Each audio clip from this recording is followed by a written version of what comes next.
Hey guys, it's been a while.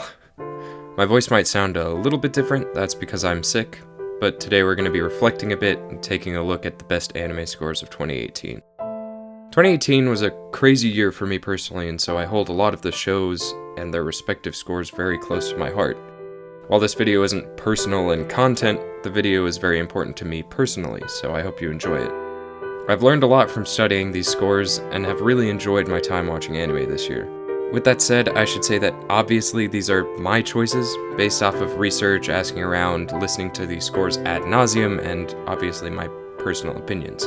It might be better to call this list something of a, anime scores that are definitely worth your time list or something like that, but that doesn't exactly roll off the tongue.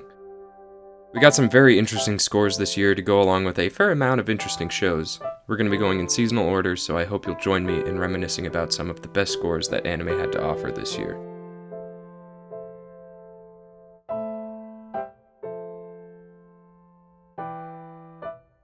First up, we've got Man Crybaby. While I didn't finish Devilman due to some personal issues while it was airing, I saw enough and have been recommended the score enough to know that it's worth a listen.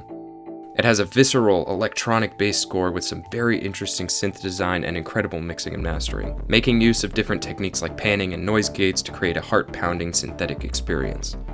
My favorite track personally is Miki the Witch, because I love the way that it slowly evolves, as well as the very tricky rhythms that it uses by messing with the bass sample a bit.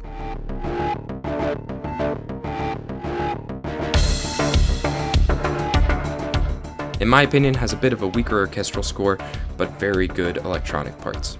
In terms of electronic-based scores, I think it is only beat out by one other score this year, which we'll get to next season. From here we move on to Violet Evergarden. Another of the best scores this year. It's very orchestrally focused, strong orchestration and melodic writing. It's admittedly very, very good, but there's something that holds me back from absolutely loving it. To be very clear, I think that it is a very good score from a technical perspective, and there are some pieces that do resonate with me a lot personally. There's just a few things that hold me back from loving the score overall as a whole.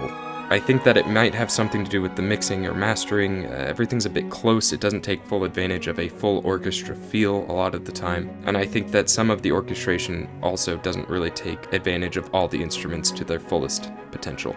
My favorite pieces of that so far are Another Sunny Day, Across the Violet Sky, and The Voice in My Heart.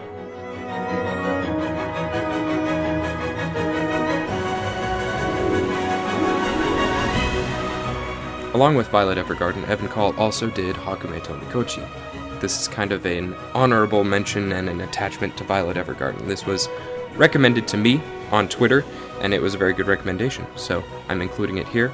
Good orchestration, good writing. I actually really like the instrumentation in this one. Classic Evan Call.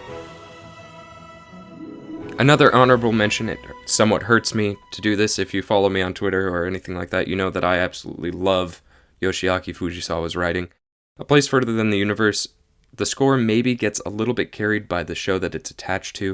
I think that the score is overall good, but not fantastic. That's why it's an honorable mention. It's definitely worth your time, worth a listen, but it's not one of the greatest scores of the year. It's very good, though. One of the scores that people might be surprised by, maybe won't be, I love Yoru Camp's score. It's one of my absolute favorites of this year. I think that it fits the show perfectly. I think that it's so fun, full of life, so vibrant. I think that the instrumentation choices were perfect. The various different picked instruments, occasionally pizzicato, strings, the different melodic content. There are some very fun choices with the melodies. For example, there's a raised note in one of the main themes that allows the motion to feel just slightly more surprising, but allows it to repeat over and over again so you're comfortable with it. Really interesting choices. Honestly, Yoru Camp embodies that comfy, warm feeling so incredibly well through its instrumentation, orchestration, and wonderful melodic writing that I can't recommend it enough. Heading into the next season, we've got a score that just kicks some major ass.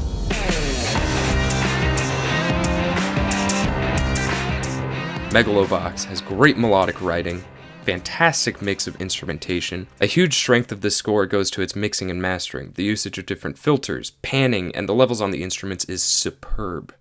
I love the way that the percussion is built. The different percussive kits in the different pieces fill up different sonic space, and the frequencies that aren't filled up by the other synths are filled up by the percussive kit. I think it's absolutely genius. The variety in piece structure is also very strong. I especially like the versatility that comes of creating 2 or 3 different versions of the same piece.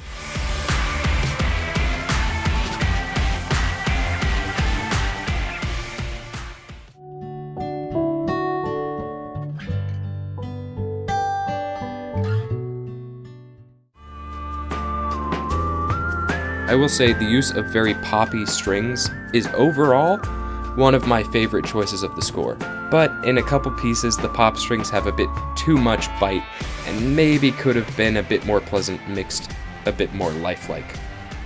This is one of the top scores of the year and is my pick for the best score with a more electronic focus. You can really hear the heart put into this score as it takes you along through the hype and the emotion. It draws you into the gritty, futuristic world of Megalo Box and doesn't let you leave until the very last punch. This next score is another honorable mention from Twitter. It's very good, doesn't really do anything new though, and the mixing is a bit dry. It's Hisone to Masoten, definitely worth a cursory listen, see if you like some of it. Definitely an honorable mention. The last one from spring that I personally absolutely loved is Liz and the Bluebird. It did come out in spring, but I don't think I watched it until like fall or something, I'm not entirely sure. But either way, Liz and the Bluebird came out in spring, so we're going to consider it as spring. I find Liz and the Bluebird score to be absolutely beautiful and fascinating. I think that the suite that was written for the film is superbly done in that art music style where it takes full use of the band. Each movement has focus on different sections and accentuates the strengths of all of these different parts of the band. That being said, my favorite part of the suite is definitely Movement 3. I remember personally finishing the film, coming home, listening to Movement 3 on repeat, and just being very upset, thinking, man, I need to practice, I need to get better, having all these thoughts because it's so well structured. I listened to it with one of my other composer friends, and we're thinking, it's just good. The orchestration is super strong, the melodic writing is incredible, the oboe solo is to die for. It absolutely uses the range and the timbre of the oboe perfectly well.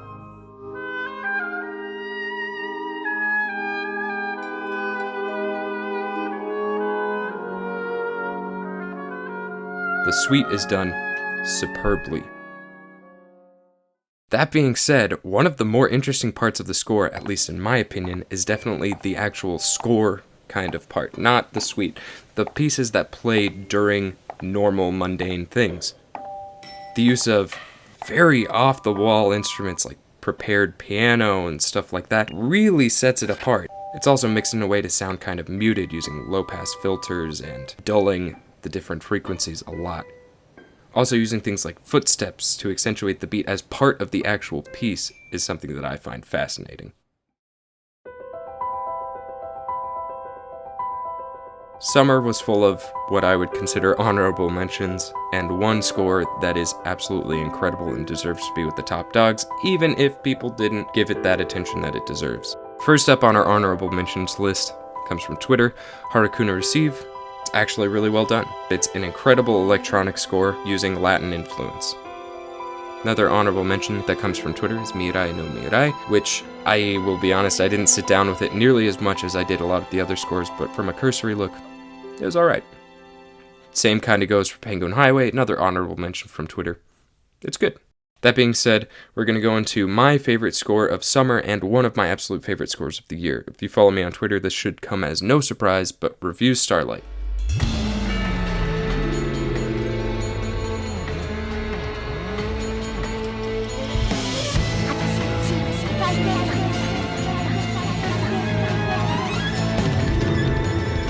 Revue Starlight has an incredibly fascinating score, as well as the reviews that end almost every episode. I think that Kato and Fujisawa, the two composers that worked on the actual score part, the non-reviews, they did work on some of the reviews, but that's a whole nother video.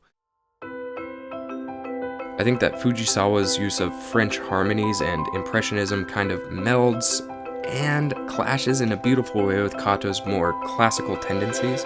The way that the pieces are structured and built fit the show really well, almost like in a dream state. You feel like you're constantly a little bit confused. Definitely fits very well. Not to mention the reviews, which are masterfully done. The mixing is perfect, the orchestration phenomenal. Kato worked on a lot of the string orchestration for those pieces, and he does a great job of making them all sound cohesive, despite the fact that a lot of the reviews are written by different artists. They all kind of put their own personal stamp. It's 5 to 6 minutes. They're all written specifically for the voice actresses who are singing them. There's a lot of time and effort that went into the score. I think that my only complaint is that, unfortunately, Fujisawa does seem to recycle melodies and harmonies from other scores that he's worked on. There's a few things in, say, Land of the Lustrous, as well as stuff like A Place Further Than the Universe, that you can kind of pick out and see in Revue Starlight. Fujisawa has a tendency to use similar harmonies or melodies. And that brings us to Fall, our last one. We've got 2 more to talk about. First one is Bunny Girl Senpai, which, I'll be honest, it's not like anything to die for or whatever. It's not my favorite, but it has a lot of really great parts to it. Its creation of a neat sonic space is very consistent and really tells a story with its music aiding in world building. The focus on more atmospheric writing aids the show greatly. The spaces that they create with the various instrumentation, electric piano used a lot, along with the kind of echo reverb that they put on everything, really does a great job of making this dreamlike, kind of hazy space.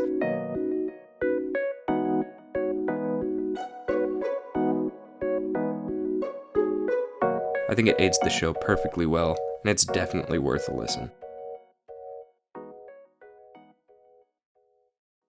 Irozuku, which I debated putting this in or not putting it in. It's not the best thing ever, but there are a couple cues that are really fun and inventive. I had parts where I think that the score is a little bit cliche, it does things that have been kind of done before, but there's other parts that are built in a very interesting way. I think that their usage of kind of impressionist influence, if you haven't noticed, I absolutely love impressionist music. I also love little minimalist nods, stuff like that, and Irozuku does do that quite a bit. I think it's definitely worth a listen, though. That brings us to the end of this year. I'm really looking forward to this next year. I'm looking forward to making some new videos for you guys. Sorry it takes so long. I've been really busy. I know I talked about some shows more than other shows. I think that that's kind of normal, as I had more written down for some and less written down for others. This video was mainly unscripted with just kind of some bullet points. If you want an update on my life, I actually don't have a ton of work right now. I do have a couple things coming up. I'm going to be, I think, possibly going to Bulgaria or something to record a score there. And then I have a show that's currently airing on USA, which is really cool. And a few movies, shows kind of coming up, stuff like that. I'll keep you guys posted. This year was really important to me. If you looked at my Twitter, you know about the huge story that I posted and my kind of journey from making YouTube videos and continuing to work and really getting back into my field. It's been a really important year for me. For those of you that have been around since the beginning, thank you. To those of you who are new here, welcome. I hope you stick around. I hope you enjoyed the video. I really enjoyed making it. It took me a lot of tries, but I really enjoyed making it, and I hope that my passion was able to come through at least a little bit and you could see that. Thank you so much for watching. I hope you have a great day and a greater life, and I will see you in the next one.